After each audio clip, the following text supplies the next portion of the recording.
നമ്മുടെ ഒരു യൂത്തിന്റെ ഇടയിൽ ഇത് റെസൊണേറ്റ് ചെയ്യാൻ പറ്റിയ ഈ ജാനറയ്ക്ക് സാധിച്ചു. പക്ഷെ പേടിച്ചിട്ട് ഞാൻ സ്റ്റേജിൽ കയറാറില്ല ബ്രോ. എനിക്ക് പിന്നണി പരിപാടിയായിരുന്നു ഇഷ്ടം. അതായത് ഇപ്പൊ അഭിനയിക്കാൻ താല്പര്യമുള്ളവരെ കൂട്ടി ഒരു സാധനം എഴുതി അവരെ ചെയ്യിപ്പിച്ച് അതിൽ സന്തോഷം കണ്ടെത്തുള്ളതായിരുന്നു എനിക്ക് സന്തോഷം. നമ്മുടെ ഫാമിലിക്കൊക്കെ നോക്കുമ്പം ഇത് ചെയ്ത് അല്ലെ പാട്ട് പാടിയിട്ട് രക്ഷപ്പെട്ട ഒരു മനുഷ്യനില്ല.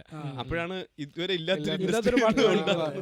ഞാൻ പിള്ളേരൊക്കെ കൂടുമ്പോ കഥയൊക്കെ പറഞ്ഞവർ ഇംപ്രസ് ചെയ്യലൊക്കെ എനിക്ക് ഭയങ്കര ഇഷ്ടമുള്ള ഒരു പരിപാടിയായിരുന്നു. പത്തനംതിട്ടക്കാരൻ തിരുവനന്തപുരമായി, തിരുവനന്തപുരംകാരൻ പിന്നെ കൊച്ചി പല ഓടി നടന്ന് കോവിഡ് നല്ല രീതിയിൽ ബെനിഫിറ്റ് ചെയ്തിട്ടുണ്ട്. ആ സമയത്ത് നമ്മുടെ നാട് ഒരു മാർക്കറ്റ് എന്ന് വെച്ചാൽ പ്രൈമറി സോഴ്സ് എപ്പോഴും സിനിമയാണ്. വേറെ വർക്ക് ചെയ്യാൻ എനിക്ക് ഇഷ്ടമായിരുന്നില്ല. മറ്റേ നമ്മളെ ഷെയ്നിക ഒരു പടത്തിൽ നിന്ന് ഇറങ്ങി ഓടൂല്ലേ, എനിക്ക് സംഭവിച്ചിട്ടുണ്ട്.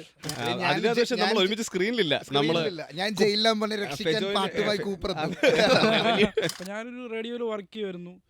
ആ വർക്ക് ചെയ്യുന്ന സമയത്താണ് ഈ OMKV മുഴപ്പനാന്തവും മലരുടെ ഒക്കെ റിലീസ് ചെയ്യുന്നത്.